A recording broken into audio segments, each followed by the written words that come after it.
I see great things that have happened with homeschooling, but I have some college age students now that have gone through homeschooling, and their parent was so proficient at accommodating and helping them through that they did well. They got into college, and that first year of college, it all rises to the surface. Mm-hmm. And therein lies the difficulties. But that being said, I've also had students that have gone all the way through public school, and then they get to college, come back after their first year and go, I don't even know, like, this is so foreign to me. I don't even know how to do this. Welcome to the Empower LEP Collaborative Podcast, a podcast to empower, inspire, and collaborate with aspiring and practicing licensed educational psychologists and like-minded professionals. We're your hosts, Jana Parker and Bethany Zoeller, bringing professionals together to talk business, private practice, and find inspiration from our community. Welcome back, everybody, to another episode of Empower LEP Collaborative Podcast. We are your hosts, Jana Parker and Bethany Zoeller. And here we are, and we have Laurie Adachi here with us today. Welcome, Laurie. Hi, and thank you for having me. Absolutely. We're very happy to have you. And we were kind of just talking as we just logged on here about how Laurie and I met. And we actually met, I want to say it was maybe 2016 or 17, maybe. Probably. Maybe before then, maybe 15. But we met because we were subject matter experts for the LEP exam. And that was a very interesting, it was an interesting group of people. And I don't know if the group has changed at all from like kind of who was doing it then. But I remember then it was a lot of people who were retired and had the time to give, but a lot of people who were not actually using their LEP in practice. They were LEPs, but not using it. Yes. We do have, I'm trying to think. I believe we do have more now that are either still working in the school districts, maybe doing a little bit of outside, or actually have some sort of a private practice. But it's interesting to see how many different ways they're using their LEP license.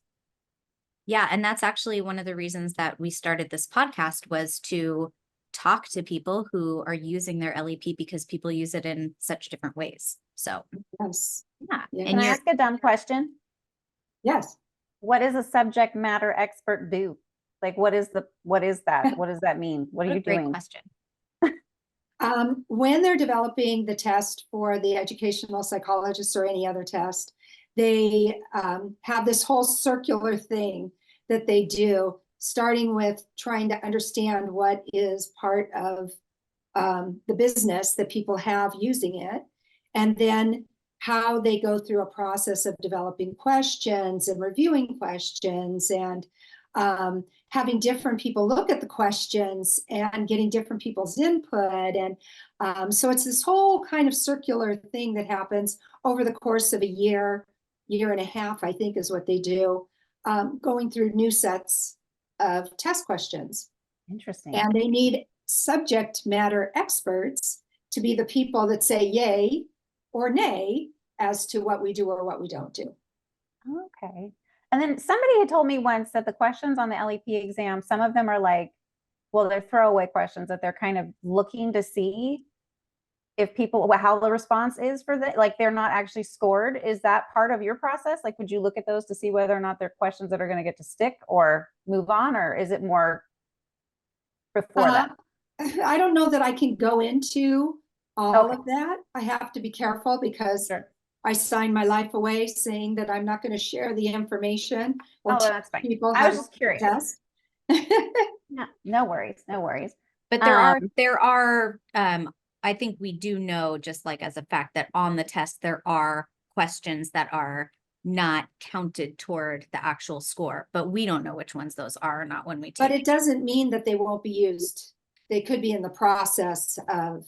Okay. That's kind of what I was wondering. Like, is this how we like vet a question as we stick it out there? But yeah. Anyway. I don't think there's anything that goes on there that isn't important. Awesome. Yeah. Well, thank you for all that hard work that you do on developing this exam, Laurie. But that is not, Thank you. yeah, thank you. But that is not all you do. So tell us what your practice is called and where you are located and what your practice entails. And then we're going to go into your history. Okay. My practice is called Compassionate Solutions, and we're located in the Santa Clarita Valley. And myself, actually just under me as a person, along with another person that we went out or we left the district to open our business. We were two private practitioners 27, 28 years ago. So we did that full time, leap of faith. And as we evolved, I think that's my favorite word for my business, is it evolved. Yeah. We took on the name of Compassionate Solutions, which is now actually my business name. And now what we have here at Compassionate Solutions is myself. There's a couple of other LEPs that do assessment for me. I have a speech and language person that also can do some of those assessments. I have therapists that all rent from me. And I think I counted up, I've got 7 or 8 now, varying types of therapists. I've got special education teachers that do tutoring, and an educational therapist, and an executive functioning specialist. And I think I covered all of them. You have just expanded tremendously just in a kind of a little bit of time.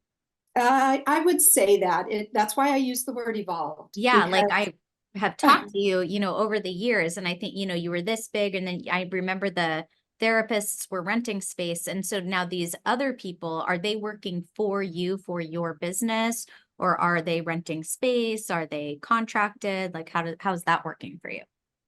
The people that are doing therapy and tutoring are renting space. And I choose that direction. A lot has to do with malpractice insurance and them being responsible for them and me being responsible for me. Yeah. For my testing business, I have contracted people. So contracted LEPs, either that have a business, so they already have their own business name and everything, or they work full time for a school district. So that's how it can be an okay thing. So it's not like I'm trying to get around having them as a W-2 employee and pay them insurance and all that stuff. Mm-hmm, mm-hmm. So that's what I have currently. That's my model. And I'm pretty comfortable with that model at this point. It seems to be going pretty good. And then actually an hour ago, 2 hours ago, I met with my landlord. Finally, Jana knows that I've been in this process for a while. And it looks like we are moving forward on taking over the back building. So I'm expanding further. And I'm looking at how I'm going to use that in exciting and new ways. Very cool. Oh, awesome. Wow. Tell me how, or tell us, sorry, this is not just a you and me conversation. Tell us how you decided 27 years ago to leave the schools and start your own practice. Yeah, well, so I worked for one of the small districts out here in Santa Clarita, an elementary school district. And I think I always knew that I wanted to have some sort of a private practice. I was kind of in that same boat that I was pregnant when I graduated. Like I had heard, Bethany, that was your experience. And so as soon as I started working as a school psychologist, I got my 3 years in and boom, I went and took that test so that I had that there and I was ready. And actually it was, at that point I was working with severely handicapped, and I don't know, whatever the current term is, because it's always changing. And then I moved over to the elementary district. And the idea of doing the actual private practice part-time is something, again, it evolved. So somebody had a need. I knew somebody that had office space, and therefore I started doing counseling. And I did it a little bit. I had young kids at the time. And so that was the toe in the water kind of experience. And then as time progressed, my associate, who we ended up starting the practice together, and I felt like we couldn't do what we wanted to be able to do with school psychology. We could do the assessment. We could hand it over as soon as it was done to other people, but there was no carry through. We couldn't be connected to people. And even with the counseling that I did, because I actually started a counseling program with the district, that was part of why they hired me, was to do that. The parent involvement, the family involvement was very minimal. And it was a group counseling. And even knowing the kids was still minimal. And so it just really wasn't serving my needs to do what I wanted to do and to serve people in the way that I wanted to serve them. So I think it was midway through 1 year, we kind of looked at each other and we just said, okay, we're done. And we decided at the end of that school year that we were going to take the humongous leap of faith. And we were going to go in together on tests, go in together on an office, go in together on furniture, and try and make this as manageable as possible and support each other in this plan. If you don't mind, like, how was that in kind of having a shared, did you have a shared business, or you each had your own business, but you shared the stuff, you know? And like, would you recommend sharing, you know, like what, in the nicest way possible? See if you can answer this question. You know, it served us okay, but we were school psychologists that knew nothing about business, and like most people out there. And so we were kind of hand in hand trying to walk ourselves through this. So that way it helped. We were still two separate people with two separate businesses. I think we shared a phone at that point, but that changed real quickly. And we found out pretty quickly that the days and the way that we divided it up didn't really work well. And then that began some negotiation on how is this going to work. And, you know, before too long, we rented a bigger space so that we both had our own individual offices so that we could manage two separate practices. Right. Yeah. And that was the way we went forward. And that's why I say it evolved, because it really has evolved over time. Yeah. Not because I set a business plan to go and do it. Right.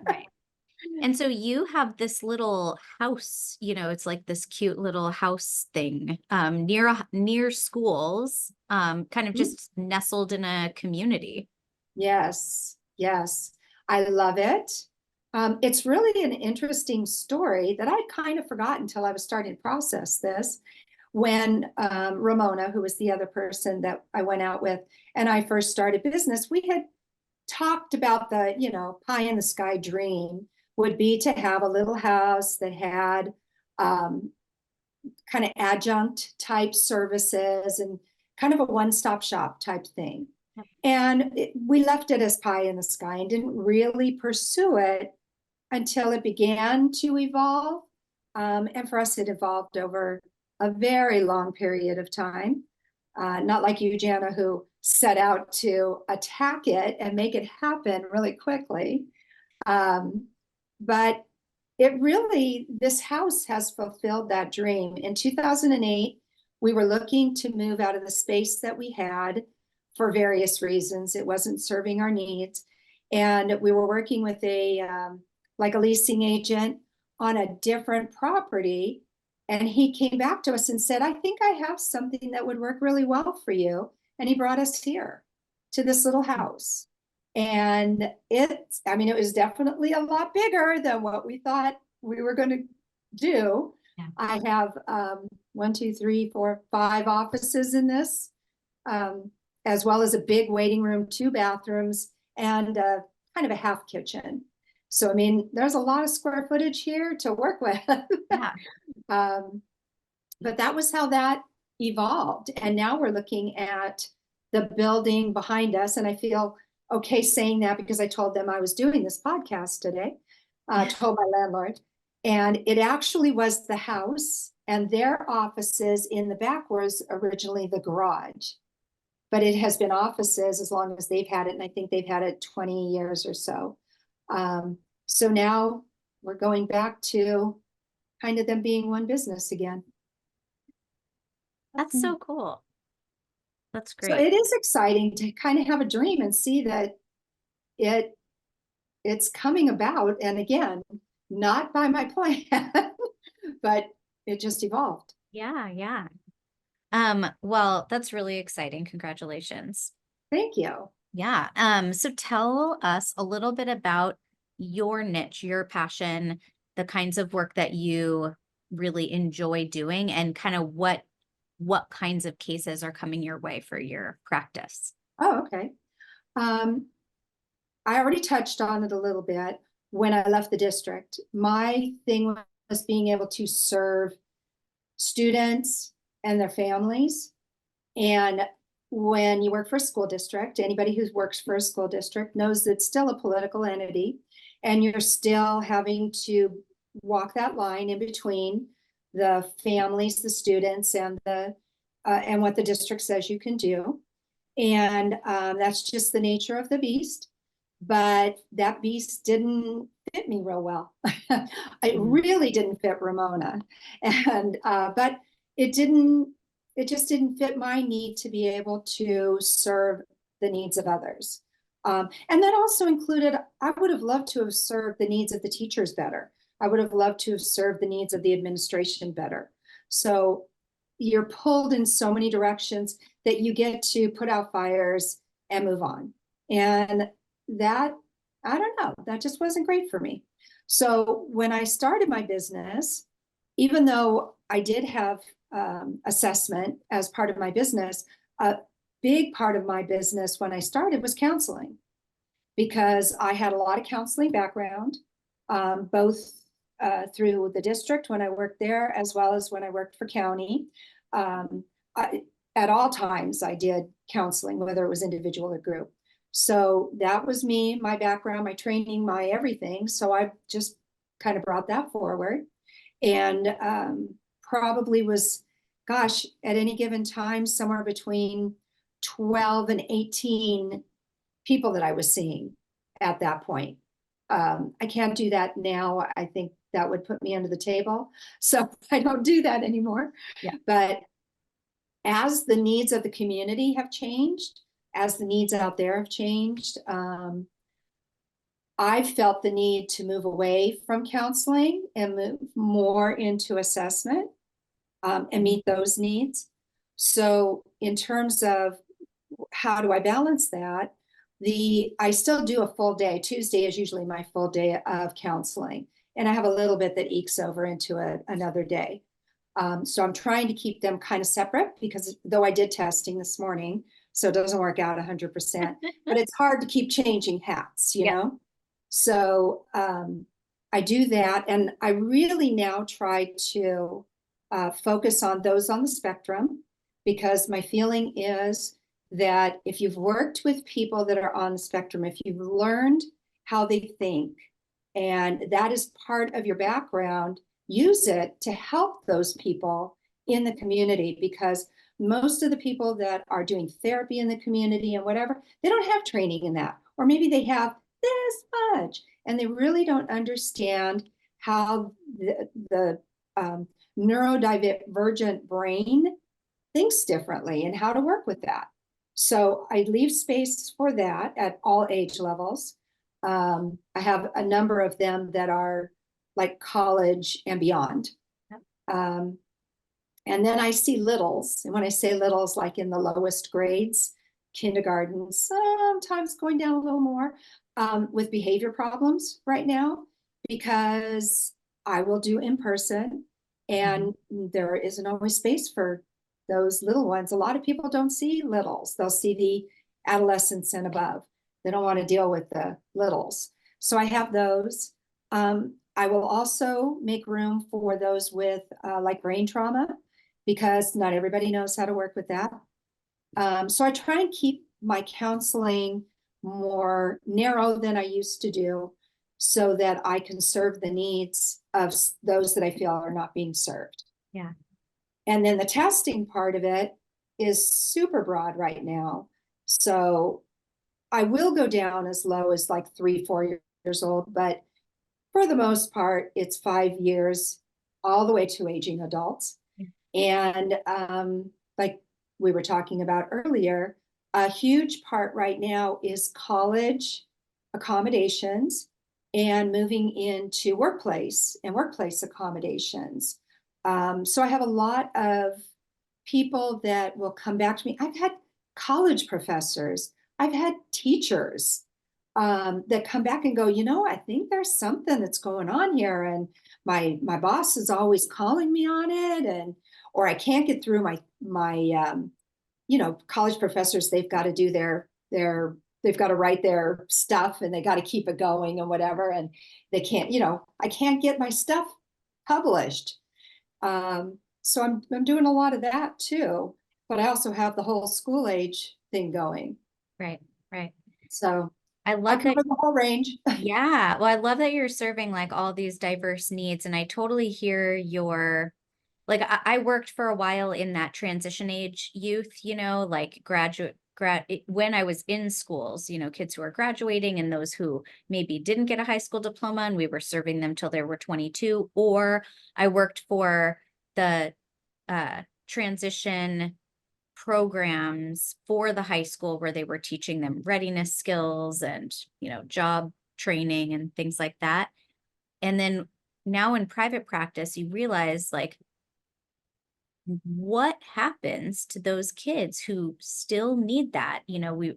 One kid who's in his early 20s is coming to mind right now that we're supporting, who is on the spectrum, has ADHD, has anxiety, and has gone to 3 different colleges and is really trying to get through it, but is, and is very insightful, but is really having trouble just getting through this phase to figure out what he's gonna do as an adult and how he's gonna do it. There's just unless a person actually goes to the Department of Rehabilitation and goes through that process, and miraculously there'll be a person who could actually help them there, who's like, they have an opening, or like even a person working, because they're so understaffed at this point. Yes. But in order for them to even get to that point, they have to actually go there themselves. Like there's no one to help them through this process. And just because they're now an adult doesn't mean they are no longer neurodiverse, or no longer have difficulty with executive skills, and once they're done with school, it's just kind of like, you're on your own. So it really makes me think about how to support the littles so that by the time they get to graduating from high school, they're ready, right? It's like we only have this much time, to support them. So it just made me think of that because, and Bethany, I know you really like working with neurodiverse. I'm like, Laurie, we need to hang out. Right. I'm like, our practices are very similar. Like Yeah. you're farther along than I am, so I might need to pick your brain. But I wanted to ask you, so you're working with neurodiverse adults, which is a passion of mine as well. Do you find yourself doing a lot of assessment for that age range? Because I feel like that's who finds me first, is these people that, kind of as Jana was just saying, they made it through school as a higher functioning individual that was neurodiverse, and then they enroll in college and they crash and burn because we no longer have these internal support systems. So I feel like I do a lot of adult assessment that haven't been identified yet for more higher functioning individuals. Do you do a lot of that in your practice as well? Are you seeing that? Yeah, a big part of that I see are kids to teenagers that have been homeschooled and I love homeschooling, don't get me wrong. You know, when homeschooling first started, we were all like, oh my goodness, what is that going to be?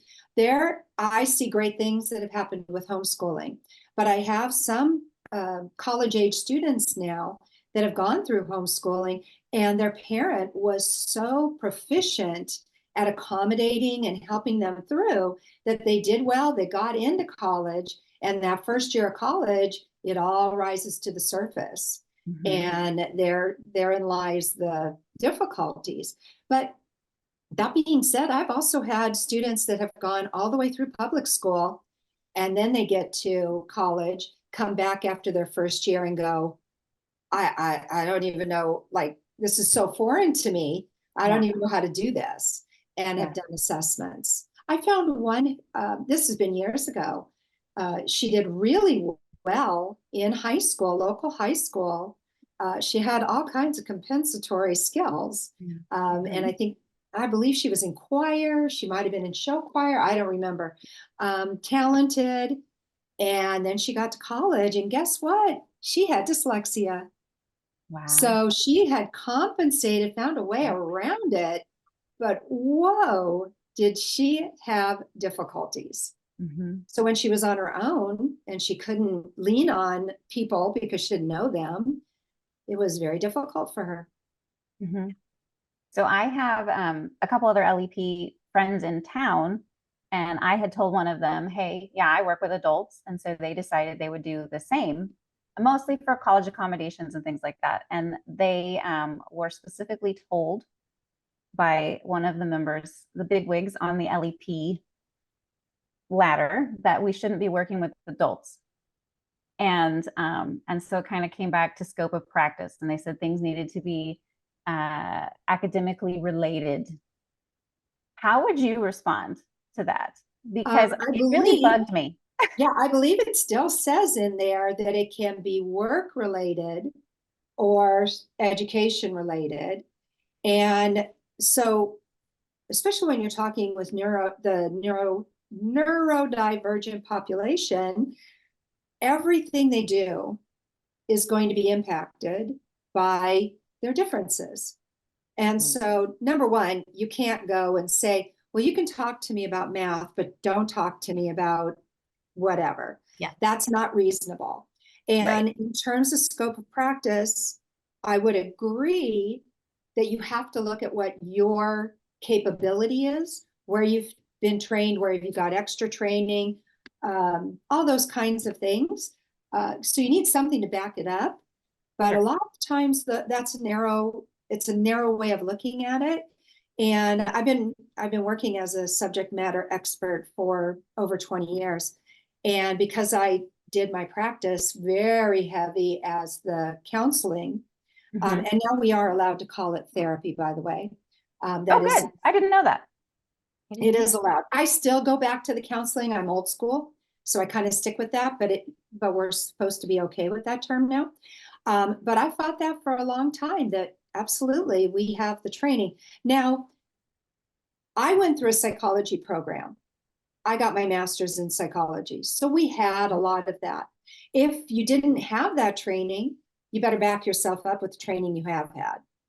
That's the thing I would say. But again, you got to look at where's your scope is, your training, your experience, and those things. Awesome. If you've only worked with preschool, don't start working with aging adults. Right. Yep. Yeah, thank you for that. I think you've just made Bethany feel very good. I feel much better. I feel really good. Yeah. And I went to a psychology master's program, and I don't feel confident in doing counseling. You know, there are things that I feel comfortable counseling, but I am not going to call myself a therapist doing, some like a DBT kind of, although some school psychologists and LEPs have gotten a lot of training in that and do that work.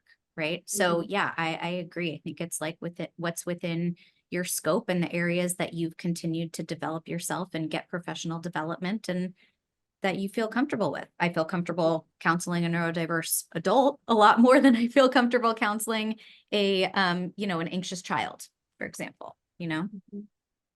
But I do definitely see anxious kids. I've had many teenagers that are very high academically, but they spend their entire life doing homework because they are perfectionistic and they are anxious and they are falling apart. And that's very education related. It's all based on that. It's not what's happening at home. It's based on their performance and what they expect of themselves, etc. Also, I kind of feel like it always goes full circle too, though. Like, so even if I am working with a student who, I have a teenager, he's a senior. I've seen him on and off for a year now. And even though we initially started working for, executive functioning skills, getting him organized, helping him have more responsibilities around the house, those sort of things, I feel like the things that have actually been more successful are me teaching him those problem solving skills that can be generalized to other areas, right? So like teaching him how to advocate for himself. I've had multiple conversations with the first time that I sat down with him and his mom, like it was like a screaming match. And now the two of them can come into a room and we're talking about school related things for any BDS people that are listening. But it's more than that, right? It's more than that, just that academic skill. It's teaching him this life skill that's actually now he's able to communicate with his mom and advocate, and they can have a conversation with no more screaming and things like that. And I just love it. And like you said, Laurie, we only get that one piece as a school psych. In my practice, I discovered that I really like to have the parent be a part of the therapy for like the first, either the beginning or the end, but like for 10, 15 minutes, just so we're all on the same page. Me. Exact. Yes. Laurie, we need to come hang out with you. Parallel. We have parallel businesses. Yeah. Yes. Yeah. Yes. You're not that far away from each other. Solutions, Bakersfield. Yeah. Yes. Okay. Let's move on a little bit.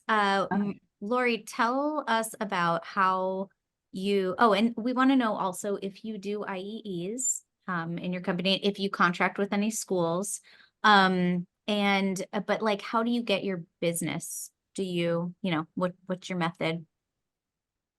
Yes, I do some IEEs. I had entered into a conversation that was on the Empower LEP about how the hoops that they're trying to make people jump through.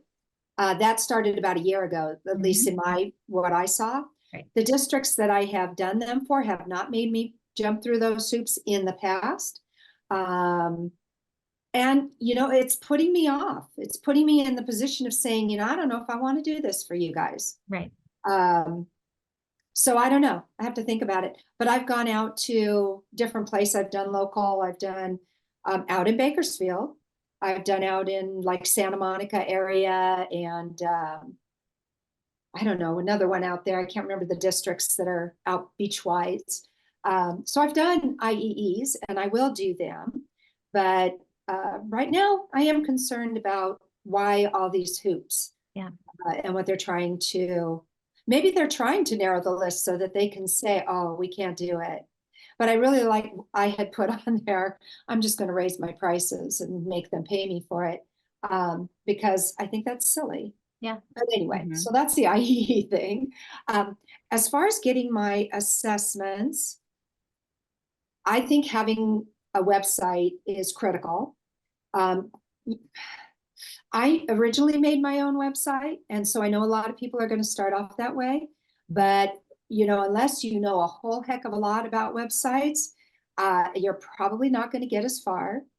I not only have had it revamped completely twice now by marketing people, but I have it monitored. Because what happens with websites is they can just decide to go down and then people can't find you. So it would be good if people are monitoring that for you. And I don't know about you, but I don't have that kind of time. I think the other thing that I do is, well, granted, I've been out here for 20 plus years. And before that, I also worked as a school psychologist in this same valley. So I did have a lot of relationships initially with school, with other places out here too. And I think that is paramount. I no longer have those relationships because time happens, people leave, that stuff is going to happen. but I maintain relationships with pediatricians, with private schools. There are certain schools like secondary that, they have to put together a counseling list. But now even the elementaries seem to put together counseling lists. So I think I fall on a number of those. So I think that part, I'm on Psychology Today. I've been doing that for years and years. And I think you had mentioned about counseling. I think I get a lot of counseling through that, or at least I used to. I always feel like it comes in waves. Like yeah. I always assume that means they have some sort of cycle, because it's hilarious. I won't hear anything. And then one day my phone will ring like 6 times that day. Yeah. I'm like, what is, yeah. But I think the other thing is you got to keep up with all those lovely optimized words and all that kind of stuff, because that's constantly evolving. And the other people that are on there are constantly evolving. And therefore you get knocked down, they get bumped up. And so you have to stay on it again. Word of mouth now is super critical. I get tons of people that say, well, my neighbor recommended you and their name is Joe Smith. And sometimes I don't know who Joe Smith is. Yeah. Because I may have only had a 20-minute conversation on the phone with them and sent them back to their school district, but I made an impression. And so they sent their neighbor to me 2 years later. And I would say, for me at least, having relationships with people in the community or on the phone, or not rushing people off. I always try and return my phone calls. I don't care if I'm full or not. I'm going to reach out to people and try and send them somewhere. Too many people will call and say, I've left 6 messages and nobody is returning my call. Or do you do in person? Because nobody who's returned my call will do in person for an 8-year-old. I don't know if you've ever tried doing any kind of therapy with an 8-year-old with ADHD on Zoom. Oh my goodness. Yeah. Not fun. Yeah, I'm having absolutely. COVID PTSD moments popping up right now. I'm Exactly. like, sit down, put the computer down. Okay. Exactly. Or turn your camera on. I don't want to see your cat. I don't want to see your cat. I had all of those moments. Yeah. The kids who are like looking, they're like looking at their other screen and they don't realize that like you can see them looking at their other screen. Or the ones that have put it up on their TV and they can hear me fine, but they're sitting across the room and I can't hear anything they're saying. I had one family that tried to do it in the car. I had to shut that one down. I was like, Oh. no, that's not how this works. But I think I have had parents just trying to get away from the kids so they could talk freely, walk outside and sit in their car. Okay, I could go with that. That's so fun. Oh my goodness. Okay. So like thinking about, well, first, like with your practice, are you looking for other people to come and join you? Like, now, especially as Bethany? you're expanding. So Right now, I'm managed on the LEP portion. We'll see how long that happens, but right now I am. I've got the speech and language person, and actually what I'm looking for right now is somebody that maybe would do some sensory, an OT that would do some sensory assessment. So I've got a couple of little irons out there that I'm hoping will create a fire, but we'll see. And I'm looking for a speech therapist that maybe wants to start a part-time speech therapy business, not as a contractor with me, but as their own person paying rent. As I've had that in the past, I would like to go back to having an on-site speech therapist. Yeah. And I'm always looking for special education teachers that want to be tutors. Yeah, for sure. Because I always have need. Yep, absolutely.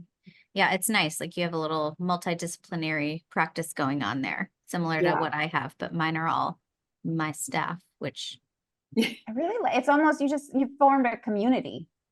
Yeah, I really like it, because I always tell Jana, I'm like, I don't want to manage all these people. That's what I still feel like I manage all these people.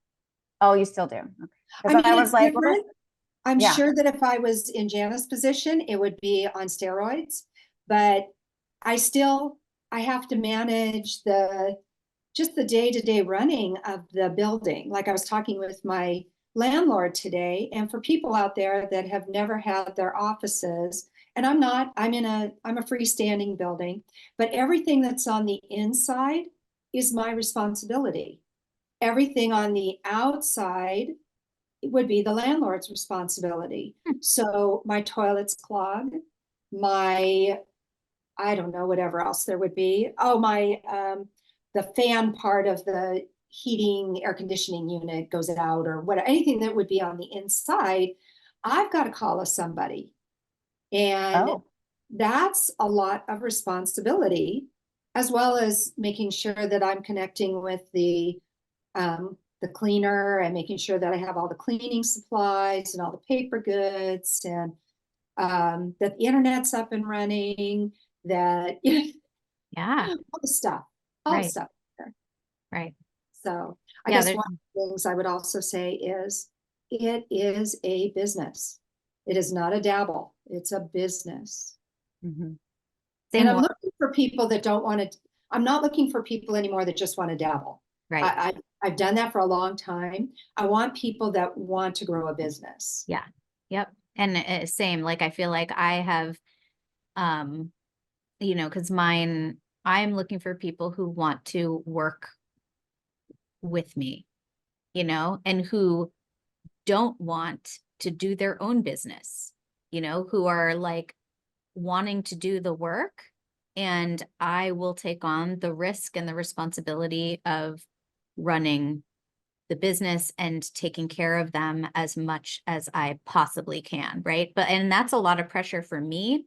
Mm-hmm. But I also want, so hard to like make decisions about, what do I want to do? But like, I wanted to have, I think like on your end, you've got people who are maybe like renting space from you, and you've got a headache, and you're like, well, how much can I say? Because they're just like my kind of like renting this space. And then you feel like you have control, but you don't have control over like what they're doing. Right. And for me, I'm like, you are like, they're my employees, which also like sometimes comes with like, I have more control over what they're doing. And sometimes that's great. And sometimes sometimes it's not, because then I'm like really their boss, that's, then I'm like learning how to be a leader too at the same time. And, sometimes I'm good at it, and other times, I'm still totally in a You're learning evolving. I'm I evolving. learned that word. Yeah. You're evolving. Evolving. Absolutely. Yeah. Absolutely. And I would say for anybody that's out there that is an LEP and that wants to see, okay, what is it like to do private assessments and work privately? That's probably the best way to start, unless you want to do like I did and take that huge leap of faith. And I actually we both did, Ramona and myself, we went into our retirements and we took like a loan against the retirement back then. That was how we made this work. And you got to look at it as a business, and it takes a couple of years to get a business up and running. Yep. So you've got to be prepared with money in the bank to cover you during that period. Yeah. And there's also a huge learning curve of just that transition from public education into private practice. Like I will say time and time again, the best training ground for me was working for somebody else. And I did it for almost 7 years before I went out on my own. Yeah, because if you're going to go into this just doing a basic school psychoeducational assessment, how are you going to be worth being paid the amount that you're asking when they can go and get it for free from the school? Right. They may have to wait. It may take longer. They may have to go through the process. We know. But the reality is you've got to be worth it. Yeah. You've got to be doing something that sets you apart from others. Yep. Yep. Well, and my greatest whatever that I get out of this is that every time that I do an assessment, the parents sit across from me after I've walked them through the report. That's the other thing. There's no 15 minutes in an IEP and here's what it is. And there's nothing wrong with your kid. Yep. I walk them through the report, and then we go to the recommendations, And at the end, they look across to me and say, that's it. That's exactly what I've been seeing. And then I know I've done my job. Yep. Well, if there was one thing that you could go back in time and tell your younger self, what kind of encouragement or, what would you have told yourself at the beginning of starting your practice? Ooh, at the very beginning of starting practice. Yeah. I think one of the things would be set some goals and develop a business plan. I'm good at that now, and it really does help. But because I wasn't a business person, that was not part of my repertoire. So I kind of sort of said that I was doing sort of that, but really wasn't. So write up a business plan, set yourself some goals. Just like we do with IEPs, break down the goals, decide how to chunk it, and then move towards the little pieces and move forward with it. If you're not ready to take on the full breadth of marketing and all that kind of stuff, see if there's somebody else that's out there that you can work under and learn from, because it's a different beast. It's completely different from working in the schools. And if you think it's just doing school outside in a private office, it isn't. Yep. So I think those would be the main things. Yeah, I agree. When you do your business plans now, how far out in the future do you look? I do it once a year. So I do it at the beginning of the year, but then I'm monitoring it at the end of every month. Right. But so you're looking about a year out. What do I want to do for Yes. 2024? Yes. Okay. Yes. Because I did not know that I was going to be expanding. This was not on my horizon at all. And late September, I think it was, I get a phone call from my landlord they've gone through a lot of loss and different things recently. And he says, well, there's some changes that are going to be happening at the beginning of the year. So my first thing is, oh my gosh, I'm going to have to prepare myself for moving, and what's that going to entail? And so then I had to wait, give him a little bit of time. And I reached out to him again, and then found out, no, what he was looking at is me taking over the back office. Okay, now I had to process what would that be? Because my original was, you want to what? That's a lot of money. Yeah, we talked about that. That had just happened, right? When I met with you. Yeah, that had happened I think I at that point had known for about a month. Okay. Yeah. That's what he was thinking. But at that point, they were talking about maybe the first of the year. Now we're looking at probably June. Okay. So this is more time to settle process. Yeah. But in my point is, in January 23, I had no idea that was coming. So it's a big part of what I've set for January 24. And it has shifted the way I manage things, how much I'm willing to take on, because I'm going to have to manage more space. I have to look at things different. So it's completely revamped my business goals for the upcoming year. Yeah. Well, this has been a fantastic conversation, Laurie. I really appreciate you coming on and sharing your story. I think, you have so much experience, and you've gone through so much that it's just your story is really inspiring, and I really appreciate you being here. Yeah. Well, thank you so much for having me. I really appreciate it. And I'm sorry that I've kind of gone gray over the time. It's gone gray outside and the window is shining on me through clouds, so I guess we're going to get some rain. Yeah, I hear it's going to start raining like tomorrow. I think in a day. I don't think it's tomorrow, but gosh, it's looking very gray out there right now. Well, your hills need it. California. Yeah.